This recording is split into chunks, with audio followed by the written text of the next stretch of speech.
তার 500 বছরের ইবাদত এবং আমি আল্লাহর নিয়ামতের ওজন করো। সুবহানাল্লাহ। এবার আমার আল্লাহ পাক এই যে আমাদেরকে জবান দিয়েছেন, এটা বড় একটা নিয়ামত, ঠিক কিনা? এই জবান যদি না দিতেন কি অবস্থা জানি হতো। কত মানুষ কথা বলতে পারে না, বোবা। কত মানুষ বোবা নয়, মুখে সাউন্ডও নাই, কথা বলতে পারে না, কত কষ্ট পায়। আল্লাহ পাক জবান দিয়েছেন, বড় নিয়ামত। আল্লাহ পাক আমাদেরকে হাত দান করেছেন, কত বড় নিয়ামত। নিঃশ্বাস নেওয়ার জন্য নাক দান করেছেন, বড় নিয়ামত। শোনার জন্য কান দিয়েছেন, এটা বড় নিয়ামত। আমাদেরকে খাদ্যের স্বাদ বোঝার জন্য আল্লাহ পাক আমাদেরকে জিহ্বা দিয়েছেন, শক্ত খাদ্যগুলি চিবিয়ে চিবিয়ে খাওয়ার জন্য আল্লাহ পাক আমাদেরকে শক্ত করে দাঁত দিয়েছেন, চলার জন্য পাও দিয়েছেন। কত নিয়ামত আল্লাহ পাক আমাদেরকে দিয়েছেন। আমার জ্ঞানী পরিবার, এই এক একটা নিয়ামতের থেকে এক একটা নিয়ামতের মূল্য কোটি কোটি কোটি কোটি নিয়ামত, ঠিক কিনা ভাইয়ের আমার? একটা নিয়ামত অস্বীকার করার মতো নয়। একটা মানুষের একটা হাত যদি না থাকে আর একটা হাত থাকে, ওই মানুষটা বুঝে তার ডান হাতের মূল্য কত ছিল।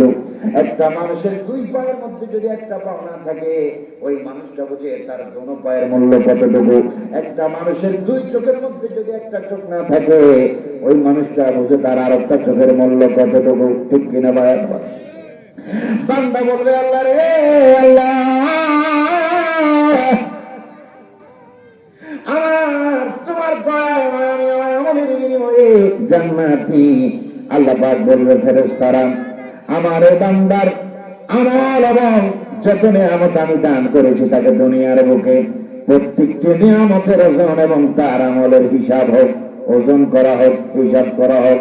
ফেরেশতারা তার 500 বছরের ইবাদত এবং আল্লাহ পাকের নিয়ামতের ওজন করবে, হিসাব করবে। দেখা যাবে আল্লাহ পাক তাকে যে দুই চোখটা দান করেছেন, দৃষ্টি দান করেছেন, ওই চোখের দৃষ্টি হবে 500 বছরের ইবাদত। শুধু চোখের দৃষ্টি আল্লাহ দিয়েছেন দয়া করে, ওই চোখের দৃষ্টিটাই 500 বছরের ইবাদত। এখনো হাত বাকি, যে হাত দিয়েছেন নিয়ামত, এটা বাকি। দুই হাত বাকি, দুই পায়ের নিয়ামত বাকি। জবান দিয়েছেন, এটা নিয়ামত বাকি। পুরো শরীরের অঙ্গ প্রত্যঙ্গের নিয়ামত বাকি। শুধু চোখের দৃষ্টি হিসাব দেখবে 500 বছরের ইবাদত। আর নাই। আল্লাহ ফেরেশতাদেরকে, ফেরেশতারা আমার বান্দাকে জাহান্নামে নিয়ে যাও। কোথায়? জাহান্নামে নিয়ে যাও। তাহলে বলুন, সেদিন সেই 500 বছরের ইবাদতের কোন লাভ আছে? লাভ হবে না।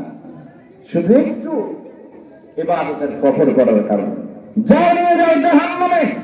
বান্দা বলবে, আল্লাহ চোখের পানি ছেড়ে দিবেন।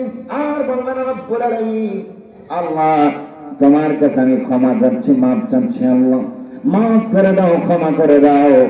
রব্বুল আলামিন আমলের বিনিময়ে নয়, তোমার দয়ায় তুমি আমাকে জান্নাত দিয়ে দাও। আল্লাহ বলেন, একমাত্র আমার দয়ায় আমি তোমাদেরকে, বান্দাদেরকে জান্নাত দান করব। আমার দয়া ব্যতীত হাসরের ময়দানে একটা মানুষও জান্নাতে পৌঁছতে পারবে না। ধরে বলুন সুবহানাল্লাহ। এই জন্য ভাই আমার, فأما من ثقلت موازينه فهو في عيشة راضية وأما من خفت موازينه